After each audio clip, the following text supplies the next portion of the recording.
Rosenlund with the Center for Italian Culture, January 14th, 2002. We're at the home of Annelisa Addante and her Max Brown. Annelisa is the daughter of Joe Addante in Fitchburg at 378 Still River Road in Bolton. So the first interview is with Max Brown. Is it Maxwell? No. You can talk too. That's okay. So did you ever consider giving him an Italian name? Did you? No. I don't think it. No, it didn't really work. What about your grandfather, Dr. Joe? Well, he's a podiatrist, and Tell me again, when do you see your grandfather? on weekday after school, and well, sometimes I go on the computer and some see him for dinner.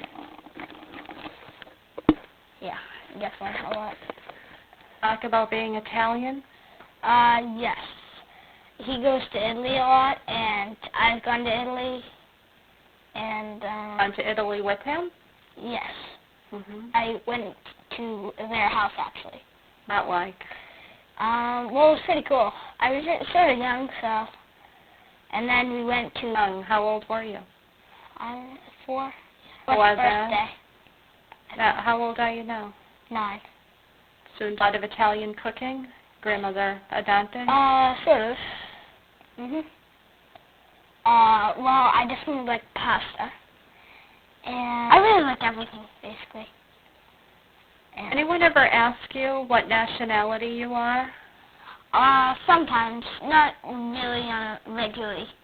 Just some. Well, I'm an Italian, and Italian? well, a little, yeah. Why do you consider yourself Italian? Because I eat Italian food, and I know that my grandfather's there most of his life, and I just think I'm definitely Italian. Do you? Definitely Italian background, at least. Mm-hmm. Does your grandfather ever teach you Italian words? Yes.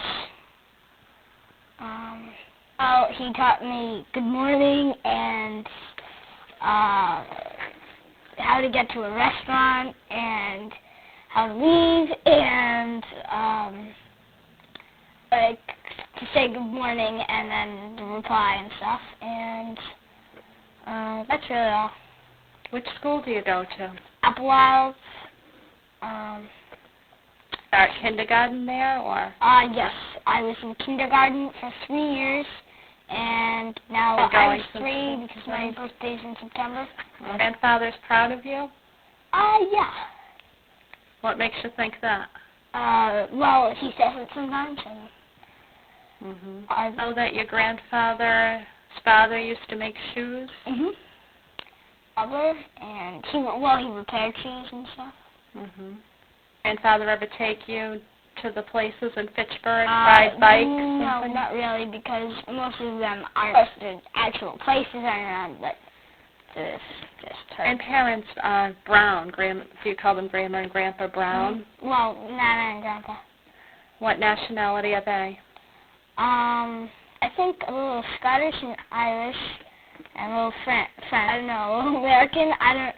Canadian. I don't really know. Talk about what they are? Not really. If they do, they only talk about the Scotch and stuff. Have any special food that they cook? Pasta, mostly. Do you think they talk about their heritage as much as your grandfather Addante? No, definitely not. Impression that maybe your grandfather Addante talks a lot about being Italian? Yes, definitely. Are you proud of being Italian? Sort of, yeah. Important that someone like me goes around and tries to interview people? Yes. Why? Well, to get more information. And You're Italian and the background. back to Italy? Yes. Any plans to go? Well, I don't know anytime soon, but I hope to go skiing there. You'd like to go skiing? Yes. On a race team. I don't think that's the problem. I don't know what the problem is, but now it's back on again. So would you like to tell me anything else about your grandparents or Battalion? No, not really. The brown side, my grandfather is an avid golfer. And has he taught you? Yes. So you're already a golfer and a skier? Golfer and a skier and soccer player, a lot of sports. A lot of sports? Mm-hmm. Grandfather Addante ever play sports? Do you know? I don't think so. He says he does, but I don't really suspect. You don't look Italian? I don't know. Yeah, I guess a little. People really never ask you if you're Italian or... No, not just anyone. Just like in school and stuff. Do you have any interest in becoming a podiatrist? Definitely not. Definitely not? Definitely not, no. Why is that? I'm more into something like, bigger, not just, I don't really like in the office, just definitely not a podiatrist. No? Definitely not. Anything but a podiatrist. Really? Do you ever... So do you go to the office? Yes, sometimes after school. And I don't know if it's Italian, but every year we cook smelts and baklava for Christmas dinner. Not really any special Italian traditions. Usually I see them around that time, but... Italian foods that your mother cooks? Well, she makes homemade pasta, and I don't know, but I don't know really what's considered Italian. Mostly everything, I think. Else? No, not really. No? But are your grandmother Addante Italian? Yes. Well, she didn't came from the exact same place, but her parents came from Italy. Does she talk about Italy at all, or? A little, but not as much as my grandfather. What do you call your grandparents? Grandma and Grandpa Grandpa Joe and Grandpa Dick on the other side, and then Nana and Al, basically. So Grandpa Joe never said, why don't you call me, what is it, Nani? No? I know some other people that call that, but no, I don't really. Follow soccer, the Italian team, or? Yes, I do, definitely. I don't know, yeah, maybe. I hope, but... Now we're talking to Annelisa Addante. Up in Fitchburg. Yes. Is that true? Yes. And can you tell me a little bit about go to public school there? No, I actually the private Catholic school, which basically was ethnically mixed. The school I went to was run by the same order of sisters that ran the school. My dad, when he was younger, he belonged to St. Anthony's Parish. You were saying something about private school that was run by the same order of nuns. He went to St. Bernard's, which was, quote, the Irish school in those days. So I think my loss was language, because at St. Anthony's Grammar School, Italian was taught, and it wasn't at Holy Family. I think that's where I might have had the opportunity to learn to speak and continue speaking. Did they have Fitchburg and Leominster and surrounding towns? So it was very much like students commuting to a school today, because I didn't grow up with neighborhood kids. I didn't grow up with the children in my parish. You know, they were from here, there, and everywhere. And where was this? It was on South Street in Fitchburg. Okay, now that's where your parents live now. They do. If you went down the hill a little bit on the opposite side, you'd see the complex. There used to be a lawyer of the city. I believe the superintendent has his office there, and it's called the South. I don't think it extended so much outside of the house. I mean, my father is definitely a force. He's always been very proud to be Italian. He always tried to maintain traditions. And, you know, there were certain things that we did, certain things that we ate, certain things that probably he talked about. But that was more at home than being outside of home. Yes. Do you feel as though they... I can't think of anyone that I grew up with whose family participated in more traditions than my family did. You know, my father was pretty gung-ho. I was thinking of that word. So I'd say one is eating at the dinner table every single night, having to be home for dinner and all being together to eat. It didn't necessarily have to be Italian food, but the fact that we all did get together. We always get together for holidays. There are some foods. My father's a good historian, really local historian and world historian. So he would often refer to of the Romans or the contributions of the Catholic Church, or how it influenced history and present. I always found it really interesting. I had taken a few Italian lessons outside of school when I was young. When I was 12, I went to Italy for the first time. It was a school trip, really for students older than myself, but my aunt was going as a teacher, and so I was allowed to go, even though I was only 12. And during that trip, we went to visit some of the relatives. So I went back to the village where my grandparents had come from and met cousins that were approximately my age. And that was really interesting. And I didn't really view them so much as Italian as I did, kids my age, basically. And it was just really a good time in life to connect. And to this day, I'm still friendly with some of those cousins, and we have, traveled back and forth. Did you write to them? We wrote. Definitely, we wrote. We made some phone calls. She came to visit. She later sent her son to spend a month with us one summer. Still are in touch.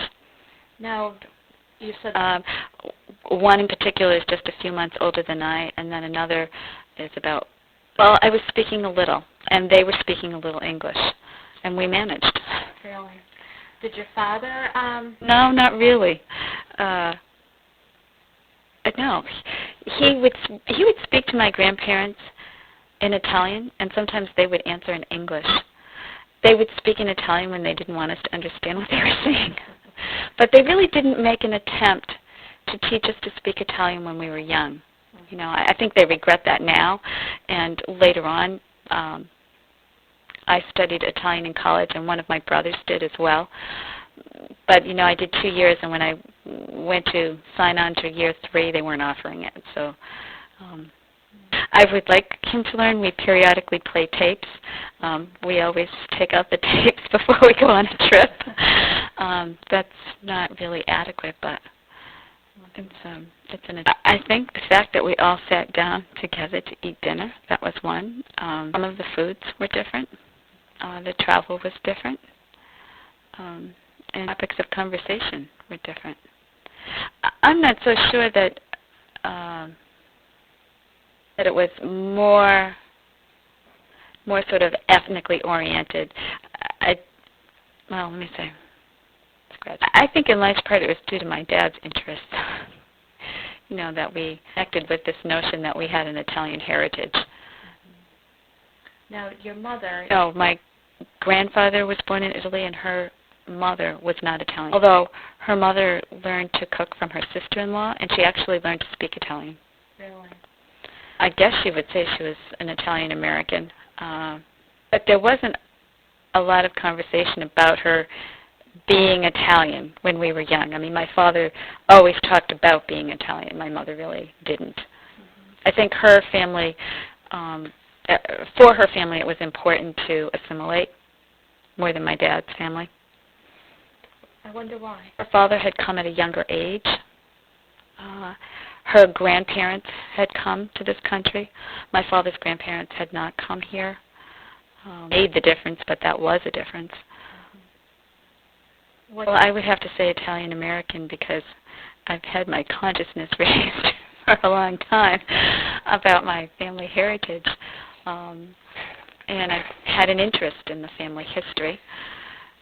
And we make, some efforts at maintaining some traditions, although I do think that it's been watered down a whole lot. Lack of time, or? Mostly lack of time. I mean, I think of all the things that my grandmother did, but she was home. She never drove. I'm rarely home. I'm driving everywhere. So though, we like to cook, it takes time. We don't do as much of it as my grandma. Try to maintain a garden in the summertime. Transplanted the grapes, but we still haven't gotten around to making the wine. I'm not sure it will ever happen. The interest is there, but the time is not. No. His family's mostly French, a little Irish, a little Scotch. That's where the brown comes from. I don't think he really aligns himself with a nationality necessarily. Really don't talk about family heritage. We talk about relatives, but not ethnic background. He's a very easygoing person. I think he's found my father interesting because it definitely widened his horizons in a whole lot of ways. I learned her too, but had never really left the country before we got married. So, he's found himself traveling, and the joke is now we're still trying to find something that Rick doesn't like to eat because he's got a wide palate. So he's wide open to new experiences. So he didn't hold it against me. Now, is it important to your mother and father that you made? My father used to talk about that when I was younger, but that dissipated through the years. What about the same religion? If you asked him now, he might say something about it, but no. He was, my father was very much like a lot of Italian men. You see them in church when they're young, then you see them for weddings and baptisms and funerals, and then when they get older, then you start to see them on a regular basis again. My father was not really the churchgoer when we were younger. He is now, but he wasn't when we were younger. I think both my parents are very spiritual, yes. The eldest, there were definitely gender differences. One brother was 11 months younger and the other was 4.5 years younger.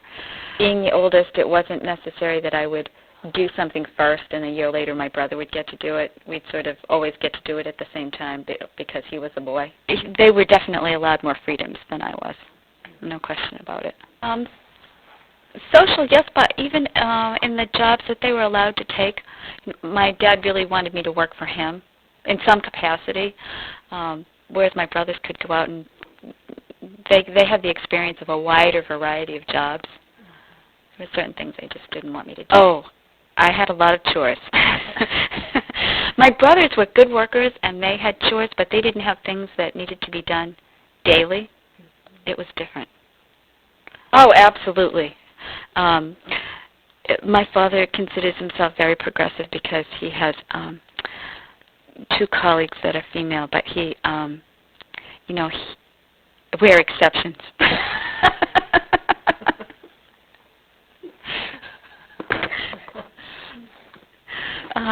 There were definitely gender biases, and I would need to be able to do all the things that my mother does well, and then do what my father does.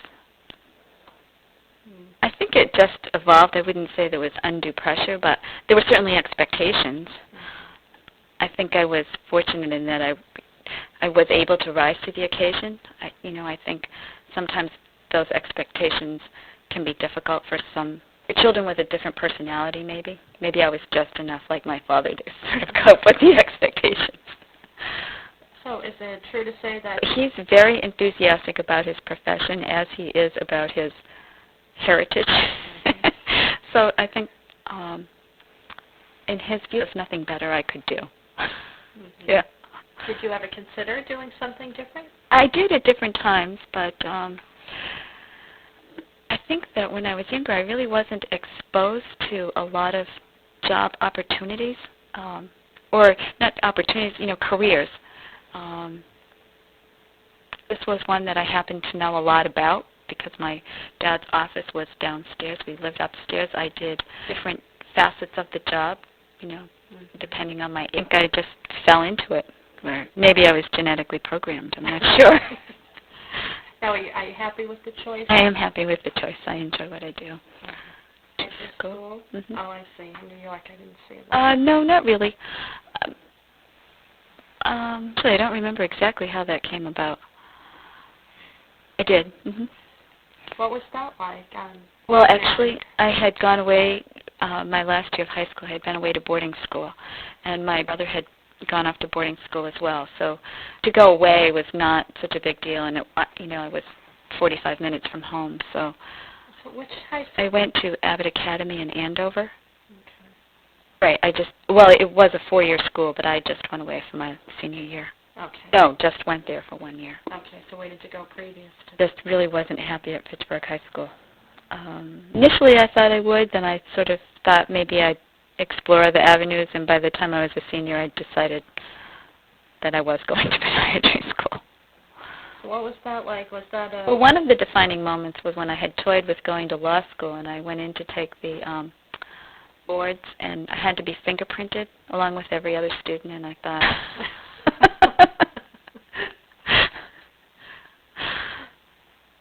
Right. Oh, gosh. So then you decided... At that point, it was pretty clear, yeah. Mm-hmm. Add that, geez, I think I am going to podiatry. No, I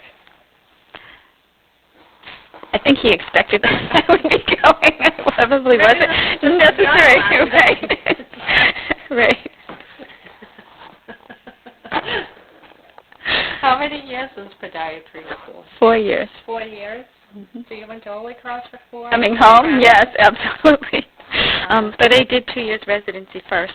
So and where was that? I went to Philadelphia for a year, and then back to New York for another year, and then I came home. Somewhere else? For work? Oh.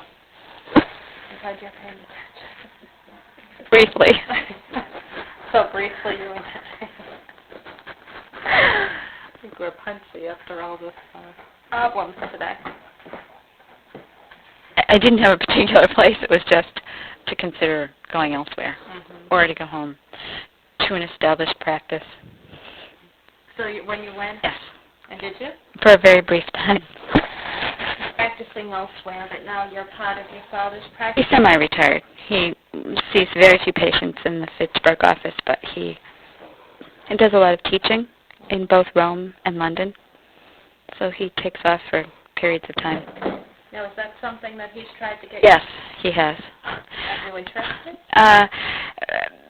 I did some teaching when he had a residency program, and I first came home to practice with him, but I'm not interested in doing the traveling now, not because I don't like to travel. That part of it I would enjoy, but because I have a 9-year-old and I want to be home to do things with. So it's really not an option at this point in time.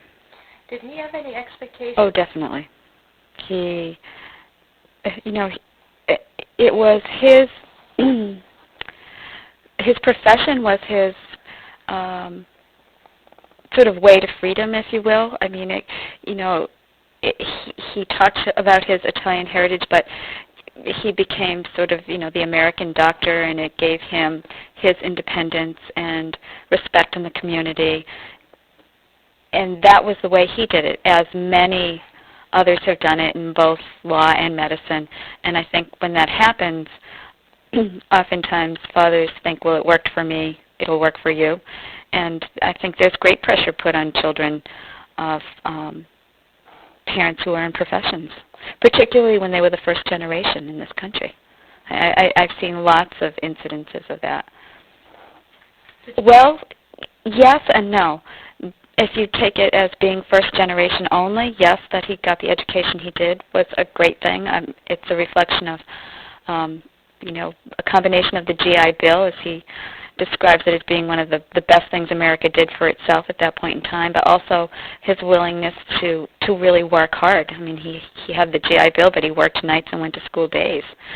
But also he was very fortunate in that both of his parents could read and write their own language when they came to this country.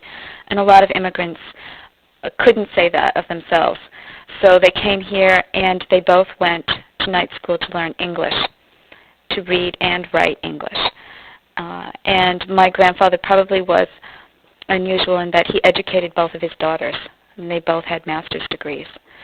So although there were gender differences, they did value education, and everyone helped the other to get the education that they knew they would need. So did you? Yeah, he gave up on it because they were both very good at what they did. What did they do? They were both very artistic. One was a graphic designer, and well, they both were graphic designers. One worked basically for a large company and did in-house advertising, and the other did it out on his own as a freelancer. Did they both? One stayed in the Fitchburg area, and the other went to school in New York and stayed in New York, worked there. Now, what's your number then? He had a couple of opportunities to become president of a podiatry school. And there's sort of a lot of glamour associated with living in a large city.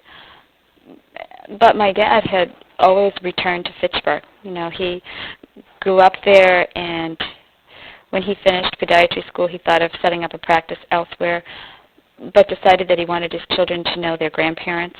And this sort of roots thing was important to him, and he always returned, and as much as he likes to travel. And I think that he liked being in a small town. He liked knowing everybody. He liked knowing the history. When he meets a patient, he asks, "What was your mother's maiden name?" And he invariably knows somebody connected to them. And that doesn't happen in New York City or Chicago. So I think he's... Of work? Of work. Yes. Yeah, they're taking care of people. It's pretty rewarding. It's not the kind of situation where you have to tell people they have cancer or, you know, the horrible day-to-day medical things. Most people come in not feeling too well and leaving feeling a whole lot better, and so that makes the day pretty pleasant for the most. I think from my mother, I got the sense that an education is a very important thing to pursue. She had not done that, and she wished that she had had the opportunity, and made it sound very important. My mother was the silent glue, and my father was the noisy glue. They were both always present. She did make some Italian dishes, but it was not on a daily basis. We ate a lot of fresh vegetables and fruits and so forth, but it was also the time of frozen vegetables, and you know, sort of the cooking of the 50s was a trend for a while. And then I think my mother has really gotten back to more Italian cooking as everyone became health conscious with lowering cholesterol and fat and so forth, and she's gone back to more fresh vegetables, salads, pastas than we actually had growing up as children. Most of the Italian cooking was done by my grandparents when we were young. No, my grandparents lived in Leominster, so maybe 5 miles from our house, and my mother's mother lived just a couple miles from us. The Italian cooking, right. No, my mom cooked every day, but it wasn't always Italian food. She does more Italian cooking now than she did then. Well, who taught you how to make pasta? Well, my grandmothers. Yeah. I think it was very informal, just part of the repertoire. I would always sort of watch what they were doing, try to participate. Do you feel certain allegiance to Fitchburg? I guess allegiance, I have a soft spot in my heart for it. I know what kind of a community it was when I was growing up. I think that there have been economic hardships in Fitchburg, but I think it's a great community. I think there's a lot to offer. Participate in things like the Fitchburg Art Museum, and there are some great institutions in Fitchburg that need to be supported to the benefit of the whole community. I'm not sure commitment is the right word. As long as I'm feeling interested in working, I think that's where I would work. But no, I think, although my dad has been very influential, and there have been lots of expectations that I think I made efforts to fulfill, I think that it's important to note that he's pretty much done what he wanted to do when he wanted to do it, and that I should be able to do the same. Mm-hmm. But do you ever get, maybe, right. You know what I mean? So his father is fixing his feet, and it's just because... I definitely see generations. People ask me, almost every day that I work, someone will ask me about my dad or my grandfather. And there are patients that I have that I've known, the parents and or the grandparents.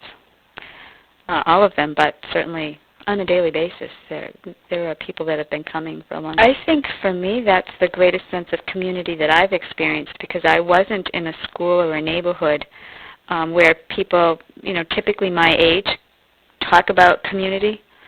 I didn't have that, but I've had it more with work than anything else.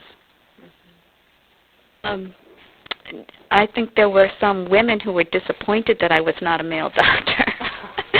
I remember one lady actually said to me, "I thought you would be a big man," and I had to explain that I was the daughter. Because having the same name, sometimes people would not. I probably asked this in one way, but do you think? I'm sure he's proud. Mm-hmm. Yeah. Well, there are all kinds of heights to which my dad would go and be happy to have me go as well.